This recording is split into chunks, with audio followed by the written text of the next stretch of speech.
चैतन्य प्रभु नित्यानंद श्री अद्वैत गदाधर श्रीवासादि गौर भक्तवृंद जय Shri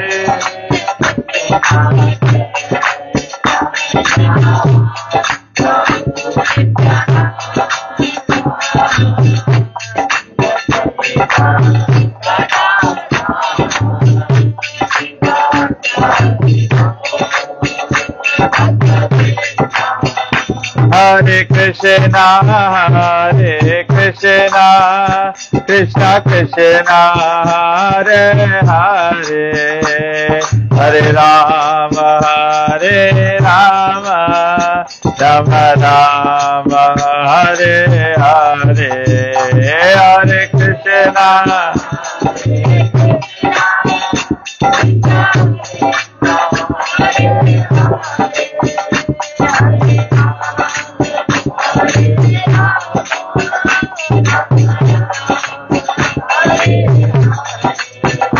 Sriman Narayana Narayana Narayana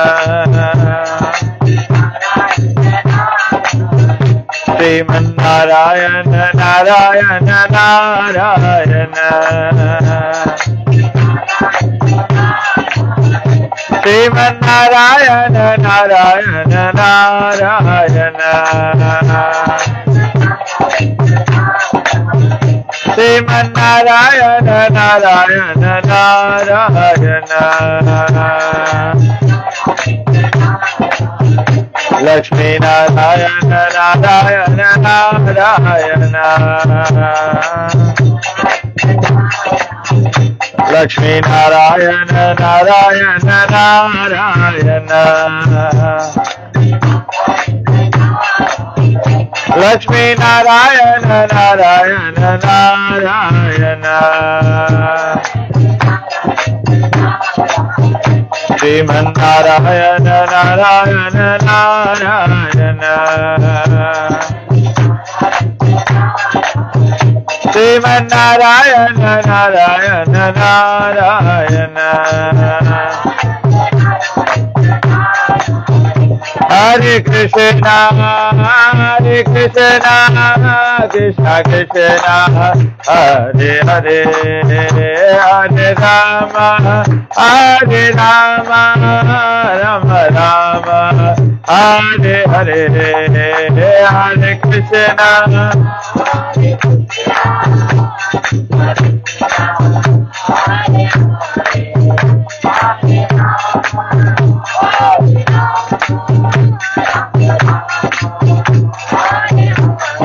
Hare Krishna, Krishna Krishna, Hare Hare, Hare Ram, Ram Ram, Hare Hare.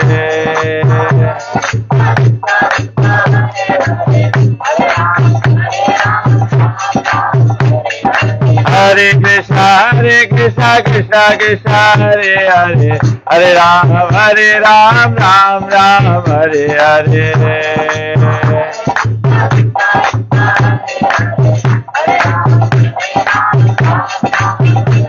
Hare Krishna, Krishna Krishna, Hare Hare, Hare Rama, Rama Rama, Hare Hare.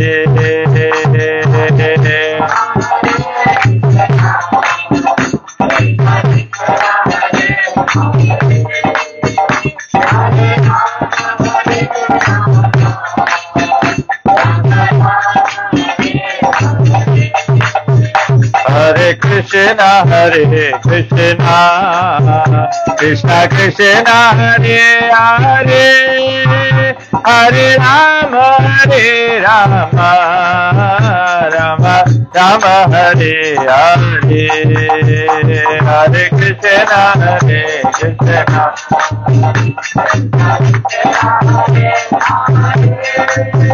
Hare Rama, Rama Rama, Hare Krishna. Krishna Hare Krishna Krishna Krishna Hare Hare Hare Rama Rama Rama Hare Hare Hare Krishna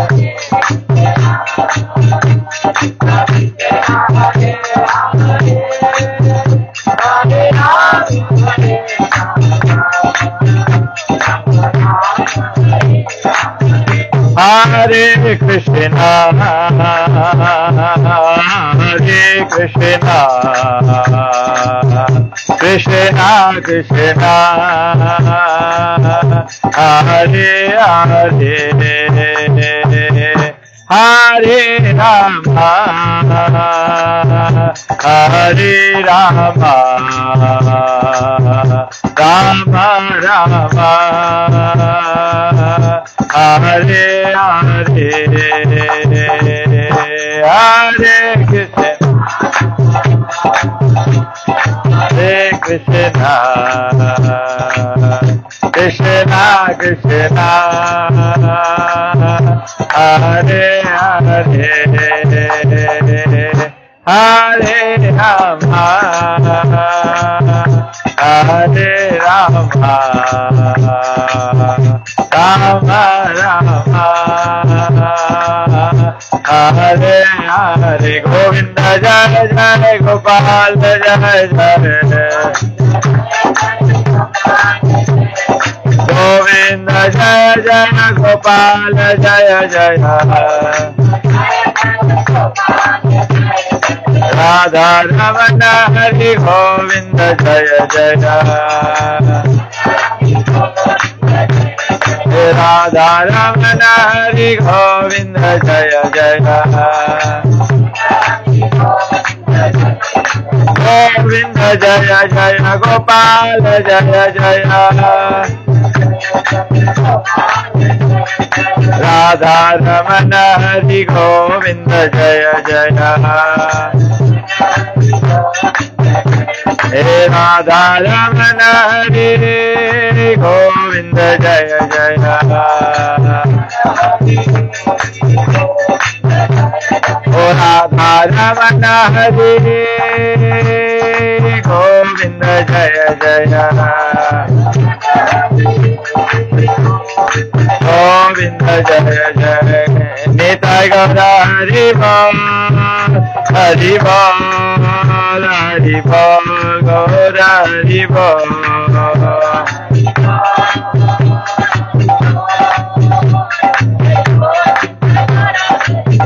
Nitai Gaura Hari Bol Hari Bol Hari Bol Gaura Hari Bol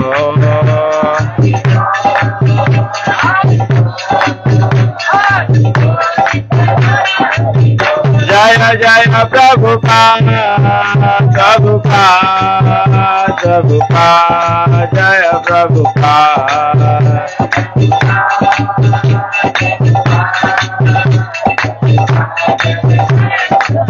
Jaya Jaya Gurudev Gurudev Gurudev Jaya Gurudev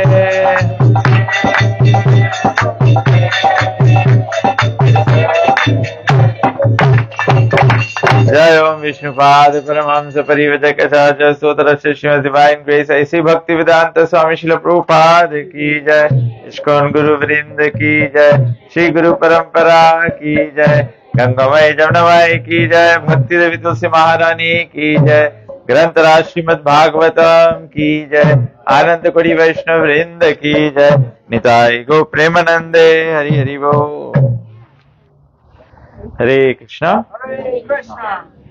ओम अज्ञानतिमिरन्धस्य ज्ञानाञ्जनशलाकया चक्षुरुन्मीलितं येन तस्मै श्रीगुरवे नमः श्रीचैतन्यमनोभीष्टं स्थापितं येन भूतले स्वयं रूपकदा मह्यं ददाति स्वपदान्तिकं वन्देऽहं श्रीगुरु श्रीयुतपदकमलं श्रीगुरून् वैष्णवंश्च श्रीरूपं साग्रजातं सागर रघुनाथान्वितं तं सजीवं साद्वैतं सावधूतं परिजन सहितं श्रीकृष्ण चैतन्य देवं श्री राधा कृष्ण पादान सहगना ललिता श्री विशाखान्वितं च। हे कृष्णा करुणा सिंधु दीन बंधु जगतपते गोपेश गोपिका कांत राधा कांत नमस्तुते। तप्त कंचन गौरंगी राधे वृंदावनेश्वरी वृषभानुसुते देवी प्रणमामि हरिप्रिये। वाञ्छा कल्पतरुभ्यश्च कृपा सिन्धुभ्येव च पतितानं पावनेभ्यो वैष्णवेभ्यो नमो नमः। नमः ओम विष्णुपादाय कृष्णप्रेष्ठाय भूतले श्रीमते भक्ति वेदांत स्वामिनिति नामिने। नमस्ते सरस्वती देवे गौरवाणी प्रचारिणे निर्विशेष शून्यवादी पाश्चादेशतारिणे। जय श्री कृष्ण चैतन्य प्रभु नित्यानंद श्री अद्वैत गदाधर शिवासादि गौर भक्त वृंदा।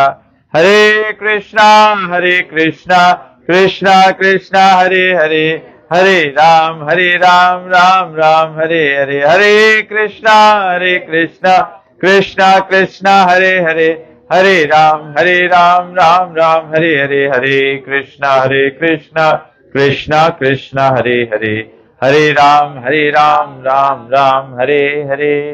सभी लोग हमारे बाद में बोले ओम नमो भगवते वासुदेवाय। ओम नमो भगवते वासुदेवाय। ओम नमो भगवते वासुदेवाय।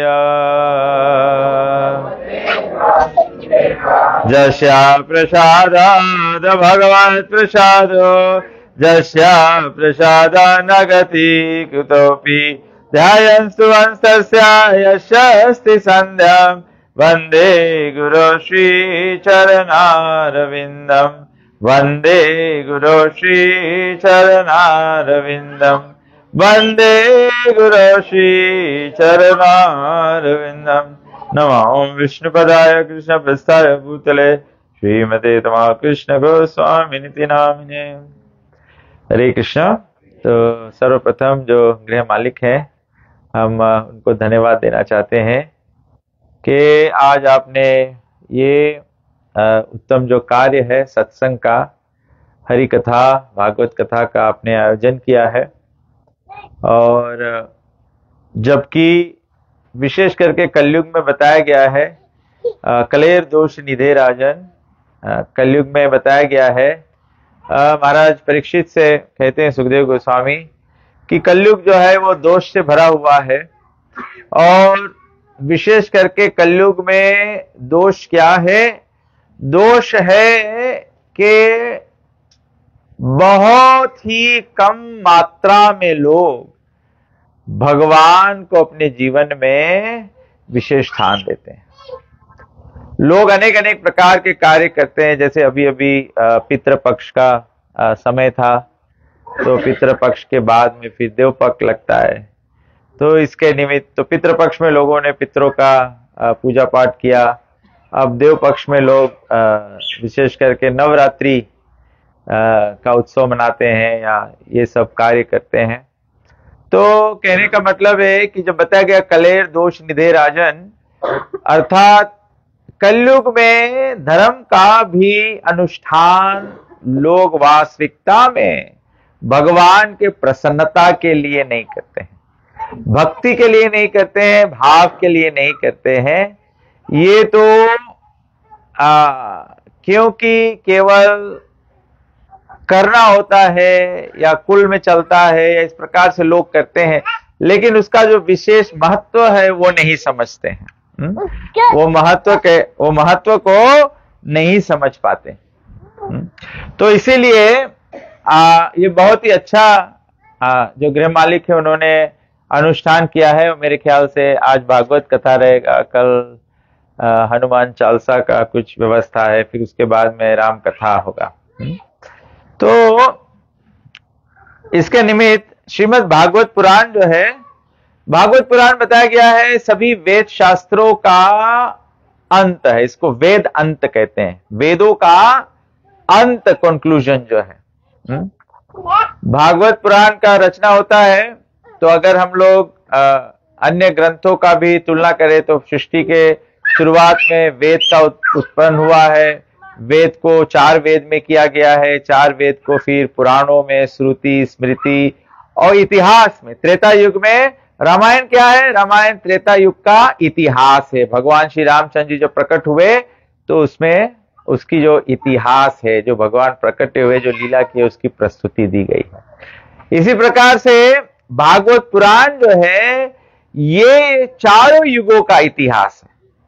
रामायण त्रेता युग का इतिहास है और भागवत पुराण जो है ये सतयुग से, प्रारंभ से भगवान के सभी अवतारों का इतिहास देता है, अवतारों का वर्णन देता है। सर्वप्रथम जब सृष्टि का उत्पादन हुआ, जब सृष्टि की रचना हुई, जब पहले पहले भगवान विष्णु जब कारण जल में लेटे श्वास लिए तो हर एक भगवान के रोमांच से एक एक ब्रह्मांड निकला। तो सर्वप्रथम जब ब्रह्मांड उत्पन्न हुए तो सबसे पहले क्या हुआ? हिरण्याक्ष ने पृथ्वी को ले जाके गर्भोदक जल में छिपा दिया। तो भगवान सबसे पहले, अब क्योंकि पानी से खोद के निकालना है, पुनः पृथ्वी को ऊपर लाना है, तो भगवान क्या किए? भगवान बराह रूप, शूकर रूप धारण किए और शूकर रूप धारण करते हुए हिरण्याक्ष का वध किए और पुनः पृथ्वी को लाके स्थित किया।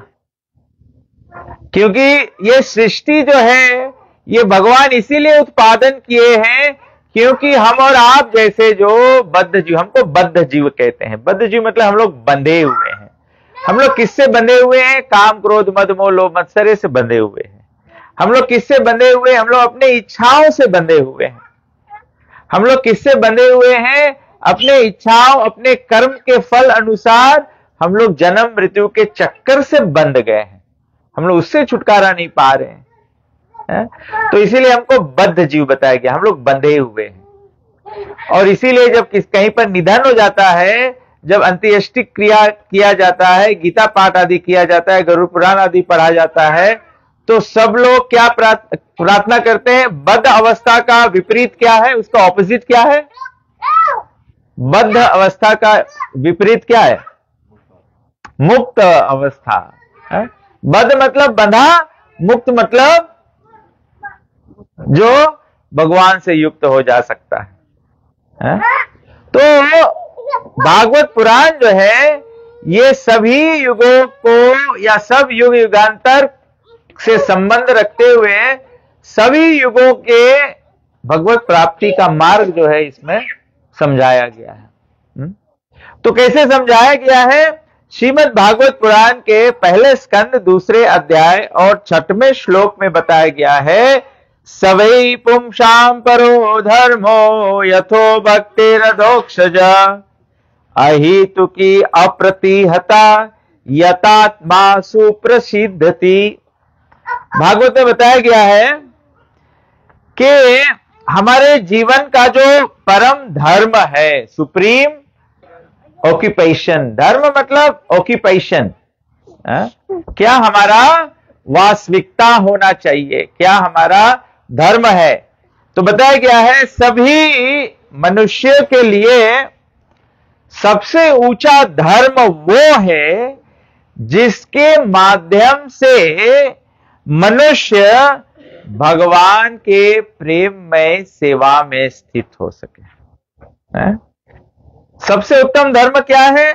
कोई बोलेगा ईसाई धर्म है, कोई बोलेगा इस्लाम धर्म है, कोई भी सनातन धर्म है। ये सब केवल बाहिर का पहचान है, बहिरंग पहचान है। ये बाहर का पहचान है। हम लोग अमुक अमुक तरह से ग्रुप हो जाते हैं या अपने आप को आइडेंटिफाई करते हैं। हम लोग सनातनी हैं, हम लोग आर्य समाजी हैं, या हम लोग इस्लाम को मानने वाले हैं, या हम लोग ईसाई धर्म को मानने वाले हैं। भगवान कहते हैं धर्म वो है, सर्वोत्तम धर्म वो है जो भगवान, परम पुरुषोत्तम भगवान के निमित्त प्रेम भक्ति का उत्पादन करे। प्रेम भक्ति होना चाहिए। प्रेम भक्ति मतलब अहितुकी अप्रतिहता। अहितुकी मतलब बिना कोई कारण का होना चाहिए। हम लोग देखते हैं संसार में हम लोग क्या करते हैं, हम लोग कोई कारण से ही धर्म के कार्यों को करते हैं। बिना कोई कारण होना चाहिए, कोजलेस होना चाहिए। ऐसे नहीं होना चाहिए कि हमारा धर्म हम कर रहे हैं क्योंकि हमारा कोई मानता है या कोई दुख का निवारण करने के लिए। जब हम लोग दुख के निवारण करने के लिए कहते हैं तो वो प्रेम भक्ति नहीं होता है। लव मतलब सेल्फलेस, जिसमें कोई इच्छा नहीं। जैसे एक युवा होता है, एक जवान लड़का होता है, एक जवान लड़की से प्रेम करने लगता है, या पति पत्नी के बीच में प्रेम होता है, या माता और बच्चे के प्रति प्रेम होता है। अलग अलग अवस्थाओं में जो प्रेम होता है वो हम लोग देखते हैं जब उसमें कोई मोटिवेशन होता है। जब कोई मोटिवेशन होता है तो थोड़े समय के बाद वो समाप्त हो जाता है। जैसे पति पत्नी हो या एक लड़का की लड़की हो, एक दूसरे से प्रेम करते हैं। अब केवल लड़का की इच्छा है कि लड़की सुंदर है, केवल उससे प्रेम करे प्रेम करे प्रेम करे, विवाह कर ले। विवाह करने के पश्चात क्या होता है, लड़ाई झगड़ा शुरू। क्यों लड़ाई झगड़ा शुरू? क्योंकि हम लोग सेल्फलेस प्रेम नहीं किया है। हमारा धर्म कहता है सेल्फलेस प्रेम। सेल्फलेस प्रेम जैसे माता जब अपने बच्चे का पोषण करती है, जैसे ये बच्चे का मम्मी जब इसका पालन पोषण करती है तो माता उस समय नहीं सोचती है कि मैं इसके पाल पोस के बड़ा कर दूं तो ये जब मैं बूढ़ी होंगी तो ये मेरा सेवा करेगा। जब माता शुरू में बच्चे को स्तनपान कराती है, भोजन खिलाती है, उसको पाठशाला भेजने के लिए तैयार करती है, क्या मैया ये सोचती है? क्या छठी के दिन मैया सोचती है कि आज छठी मना ले क्योंकि फिर जब बूढ़ी होंगी तो मेरा ये सेवा करेगा? ऐसा विचार आता है? उस समय तो आप केवल स्नेह से, प्रेम से अपने बच्चे पर अपना प्यार निछावर करते हैं। यहां तक कि ग्रंथ कहता है कि जब कोई भी माता बच्चा जन्म देती है तो हमारा ग्रंथ कहता है कि माताओं को मानो जैसे दूसरा जन्म होता है। जन्मना, बच्चा जन्मना इतना कष्टदायक होता है कि मानो माता को दूसरा जीवन प्राप्त होता है। लेकिन ऐसे कष्ट से गुजरते हुए भी जैसे वो बच्चे का रुदन सुनती है, डॉक्टर या जो दाई माता होती है वो जैसे बच्चे को माता के गोद में देती है, माता सब पीड़ा भूल जाती है। इसको कहते हैं निष्काम, इसको कहते हैं निष्काम। तो हमारे जीवन का लक्ष्य है भगवान के निष्काम प्रेम करना, निष्काम भक्ति करना। निष्काम भक्ति का उदाहरण किसका है? सुदामा जी का है। सुदामा जी द्वारका गए, द्वारकाधीश को मिलने के लिए। उनकी पत्नी तो याचना कर रही थी कि पौवा लेकर जाओ, तुम्हारा मित्र द्वारकाधीश है, हमारा जो अवस्था है इतना दीनहीन है कि कम से कम तुम्हारा जो धनवान मित्र है द्वारकाधीश जो है वो हमारा मदद कर सकता है। लेकिन आपने आज तक कभी भी कथा में सुना या कई ग्रंथों में पढ़ा है कि एक भी बार सुदामा द्वारकाधीश के महल में गए और निकलते निकलते भगवान श्री कृष्ण को बोले कि हे द्वारकाधीश, एक बूंद कृपा आपकी हो जाए? कभी बोले? कभी आपने सुना कथा में? आपने बहुत संतों ऋषियों को सुना होगा ये कथा बोलते हुए। इसको कहते हैं प्रेम। इसीलिए यह बताएगा सवई पुंसाम परो धर्मो। परो धर्म सबसे ऊंचा धर्म। जो हम लोग केवल नियम के कारण करते हैं वो ऊंचा धर्म नहीं है। हम लोग आधा से नहीं, 98% लोग भगवान की पूजा करते हैं, सब डर के मारे करते हैं कि परिवार में चलता है, नहीं करेंगे तो क्या होगा? नहीं करेंगे तो सब उल्टा पुल्टा हो जाएगा। हम लोग इसे समझते हैं। भगवान से डरना क्यों? भगवान तो हमारे परम पिता है।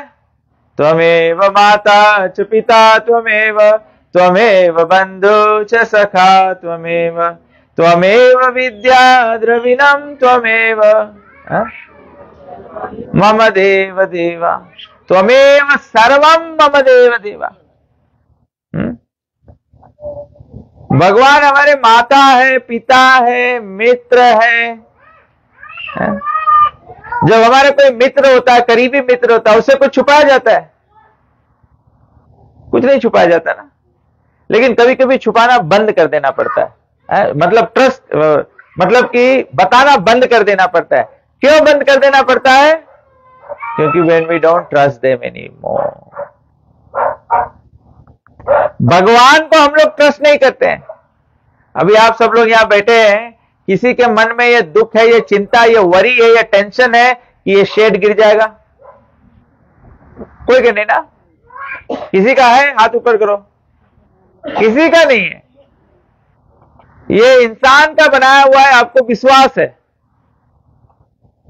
और आपको बोले भगवान के प्रेम में भक्ति करो, भगवान पर शरणागत हो जाओ, भगवान आपका पालन पोषण करते हैं, हम लोग को विश्वास नहीं होता है। भगवान दुनिया पाल सकते हैं, केवल हमको नहीं पाल पाएंगे, इसलिए हमको कुछ करना पड़ेगा। वो रामायण में क्या कहते हैं, वो चौपाई है, तुलसी विरवा बाग में सीचत से कुमलाए, रहे भरोसे राम के। हम लोगों को राम का भरोसा नहीं आ पाता है, हम लोग के राम के भरोसा नहीं आता है।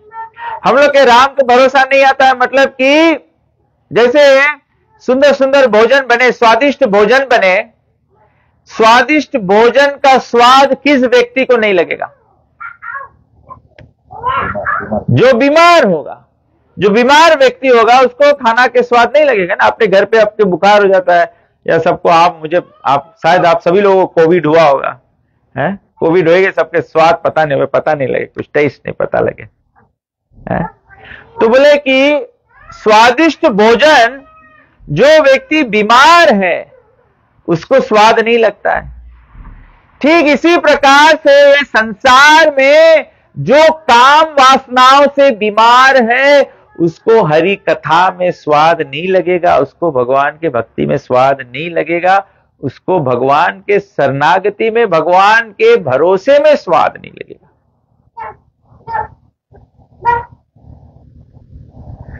तो सवै पुंसाम परो धर्मो, सबसे उत्तम धर्म वो है जिससे भगवान का आश्रय जागृत हो। आप धर्म पालन करते हो, पूजा पाठ करते हो, और भगवान पर आश्रित नहीं हो पाते हो। हम लोग धर्म कर्म करते हैं, लेकिन इतना विश्वास भी नहीं हो रहा है कि जो भी कुछ भगवान कर रहे, जो भी कुछ हो रहा है वो भगवान के इच्छा से हो रहा है, जो भी कुछ भगवान कर रहे हैं वो हमारे भलाई के लिए ही कर रहे हैं। आप लोग शायद भजन में या कथाओं में बारंबार सुने होंगे, ये इतिहास है, वैदिक इतिहास है। भारतवर्ष में एक राजा थे और उनका बड़ा ही एक सयाना मंत्री था। कौन राजा थे? Very intelligent king, very renowned king and a very intelligent minister. कौन था? अकबर महाराज और बीरबल मंत्री थे। तो एक बार राजा शिकार करने के लिए जाना चाहता था, तो वो अभ्यास कर रहा था। तो वो अपने मंत्री के साथ में अभ्यास करता है, बोले पहले हम लोग शॉर्ट फाइट करें कि जब जानवर अटैक करेंगे या जानवर को मारने का प्रयास करेंगे तो कैसे हम लोग शॉर्ट चलाएंगे। उस समय द आर्ट ऑफ शॉर्ट जो चलाना है वो बहुत क्रिटिकल होगा। तो महाराज अकबर और उनके मंत्री बीरबल इस तरह अभ्यास कर रहे थे, और अभ्यास करते में क्या हुआ, महाराज का, अकबर का उंगली कट गया।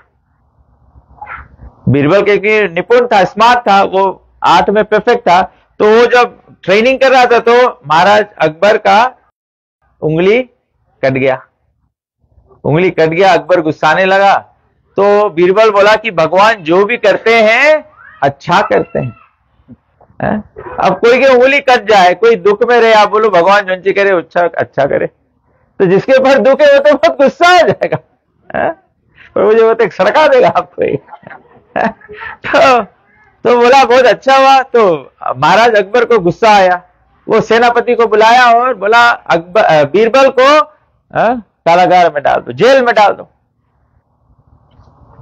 इसमें क्या अच्छा हुआ, मेरे को दुख हो गया है, बोलता भगवान जो भी करता अच्छा करता है। तो बीरबल को जेल में डाल दिया। फिर 2-3 दिन बाद उसका घाव जब थोड़ा भर गया, तब महाराज अकबर बोला अपने सेनापति को कि चलो शिकार करने के लिए जाएंगे। तो ये जंगल में गए शिकार करने के लिए। तो ऐसे बस पितरपक्ष खलास हुआ था, देवपक्ष लगा था, भद्रकाली का पूजा हो रहा था, काली पूजा हो रहा था। तो जंगल में डाकू लोग रहते थे। तो डाकू सब काली का पूजा करते हैं। जो काली का पूजा करते हैं वो क्या करते हैं, बलि चढ़ाते हैं।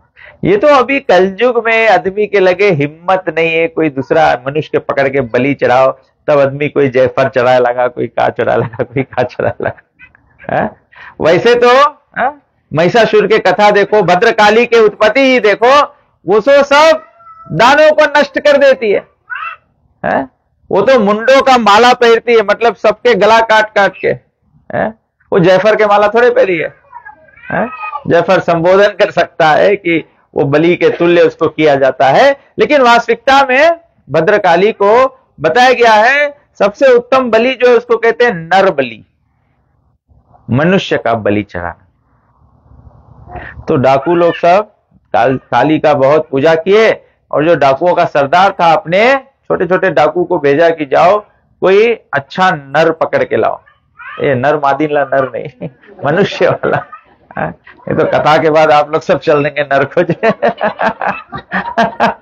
पहले कथा में बताया था नर बलि। तो ये डाकू के जो सेवक लोग थे वे लोग गए।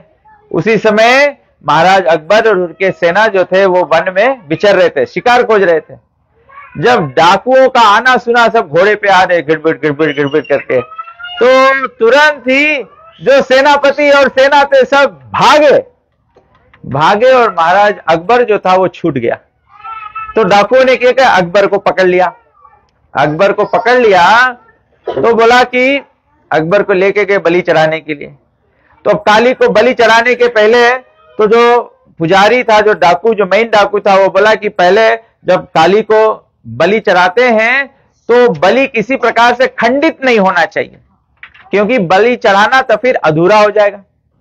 तो प्रसन्न होने के बजाय काली रुष्ट हो जाएगी। तो ये राजा को पकड़ के इसको स्नान कराया, स्नान करके इसको तिलक लगाया बलि चढ़ाने के लिए। तो पुजारी बोला कि इसका पहले हम लोग खंडित नहीं है किसी प्रकार से, चेक कर लो। तो वो लोग सब चेक किए, हाथ पैर सब चेक किए, आंख चेक किए, नाक कान सब बराबर है। तो हाथ के उंगलियों को चेक किया, तो एक हाथ में 5 उंगली और एक हाथ में 4.5, क्योंकि थोड़ा से कट गया तो 4.5। तो जो पुजारी था वो बड़ा क्रोधित हुआ, अपने सेवकों के ऊपर उसको डंडा मारा और उसको भगा दिया और राजा को छोड़ दिया। बोला ये तो खंडित बलि है, इससे तो हमारा विनष्ट हो जाएगा। जैसे लोग करते हैं ना, काली का पूजा करते हैं लोग, देवी का पूजा करते हैं, तो लोग डरते हैं कि पूजा में कुछ गड़बड़ हो जाए। तो ऐसा होता है परिवार में कि वो बोना बोना लड़कन जन्म लेवे लगे या तो पगला लड़कन जन्म लेवे लगे, ऐसे सब होने लगे ना, तो डरा है। तो वही बात बोला कि अगर काली को खंडित बल देंगे तो ऐसा अनुचित फल प्राप्त होगा। तो एनीवे, तो वो उनको मारा, वो भाग गए, अकबर भी चला गया। अकबर वापस अपने महल गया तो सेनापति को बोला कि बीरबल को, क्योंकि उसका बहुत जिगरी वो प्राइम मिनिस्टर था उसका ना, तो जितना बात है उससे बताए पड़े या उससे मांगे शेयर करे, वही उसके फ्रेंड है, क्लोजेस्ट फ्रेंड है। तो बीरबल को बुलाया, निकलवाया कारागार से और उससे बताया कि ऐसे से हुआ।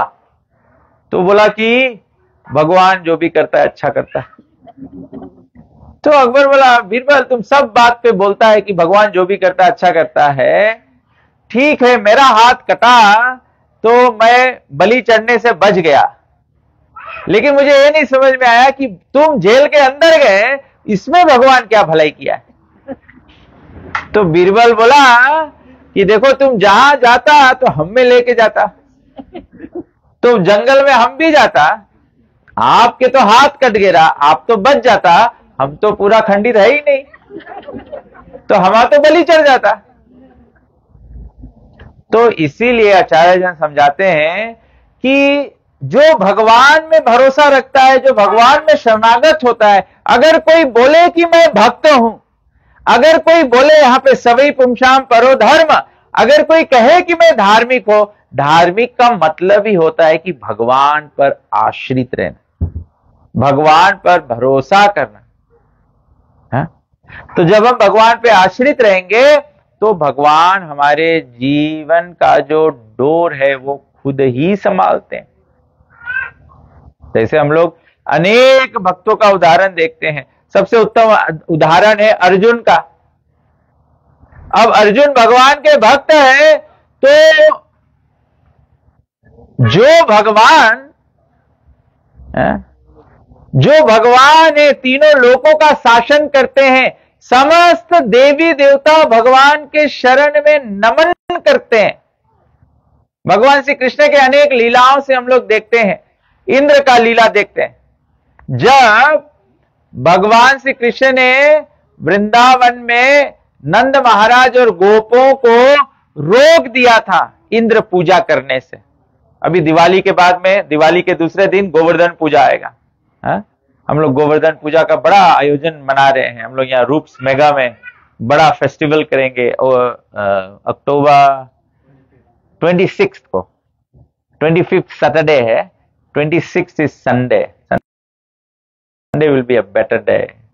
सब लोग, कई लोग हमको बोले कि Sunday will be a better day क्योंकि फ्री डे है, कोई हाफ डे काम नहीं करेगा, और इस तरह से सैटरडे को तैयारी करेंगे और संडे को बड़ा फेस्टिवल करेंगे रूप्स यहाँ, जहां पे लाइव सिनेमा है। वही जगह करेंगे जहां पर लाइव का सिनेमा देखा जा सकता है। लाइफ का मेन सिनेमा क्या है? जन्म मृत्यु है। लाइफ का सिनेमा जन्म मृत्यु है, कर्म भोगना है, पाप पुण्य है। तो गोवर्धन का जो वृंदावन में जो लोग थे, ब्रजवासी जो थे, वे सब इंद्र का पूजा कर रहे थे। तो भगवान श्री कृष्ण ने पूछा कि क्यों इंद्र का पूजा करना है? बोले इंद्र बारिश नहीं करेगा तो घास नहीं होगा, घास नहीं होगा तो गैया खाएंगी क्या? जब गैया घास नहीं खाएंगी तो दूध नहीं देंगी, दूध नहीं देंगी तो हमारा दही और मक्खन नहीं होगा, और दही और मक्खन नहीं होगा तो महाराज कंस को हम लोग टैक्स कैसे भरेंगे, हमारा जीवन कैसे निर्वाह होगा?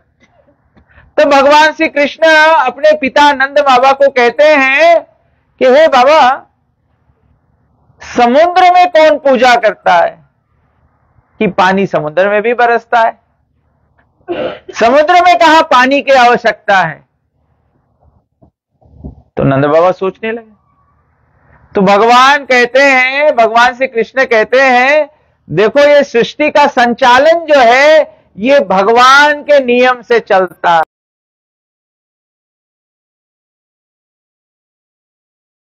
तेज नहीं देता है, ताप नहीं देता है, भगवान पूरा सृष्टि को बना दिया है। भगवान समस्त देवी देवताओं को हाथ में ये सृष्टि का देख रेख दे दिया है। अगर मालिक दुकान पर ना जाए, नौकर के काम है, नॉर्मल काम करो कि नहीं, दुकान खोलो, कैशिया टिल पे सामान खलास हो गया, सौदा भरो, ये नॉर्मल मालिक ऐसे चलाता है। तो भगवान श्री कृष्ण भी ये संसार ऐसे ही चलाते। लेकिन हम लोग क्या करते हैं, हम लोग के प्रॉब्लम है, हम लोग बहुत ज्यादा घूसखोरी में विश्वास करता है। हम लोग सोचता है कहीं कुछ करो, ऐसे करो, काम बना जाए। तो हम लोग क्या करता है, भगवान कहते हैं यान्ति देवा व्रता देवान पितृयान्ति पितृव्रता भूतानि यान्ति भूतेज्या यन्ति माम यजनोपि माम। भगवान कहते हैं हम लोग क्या करते हैं, हम लोग अनेक अनेक प्रकार के इधर उधर सब पूजा वूजा करते हैं। हम लोग सोचते हैं कि कहीं यहां पूजा करेंगे, कहीं वहां करेंगे, या करेंगे वहां करेंगे, उससे कुछ काम बन जाएगा। भगवान श्री कृष्ण अपने लीला से दर्शाए हैं कि सभी कुछ भगवान की इच्छा से चलता है, निर्धारित रूप से सभी को कुछ करना है। तो इस तरह से नंद बाबा और ब्रज के गोपों को भगवान श्री कृष्ण ने इंद्र का पूजा करने से रोक दिया। वो लोग बोला नहीं नहीं, हम लोग इंद्र का पूजा कर दें और हम लोग गोवर्धन का पूजा अलग से कर देंगे। भगवान श्री कृष्ण बोला नहीं, जो कुछ है वो भगवान को ही समर्पित करना, भगवान के इससे पूजा होना है। तो फिर नंद बाबा मान गए और सब ब्रज गोपों ने मिलके गोवर्धन का पूजा कर दिया। गोवर्धन कौन है? गोवर्धन श्री कृष्ण भगवान स्वयं है। जब भगवान गोवर्धन पर्वत उठाए तो जब गोवर्धन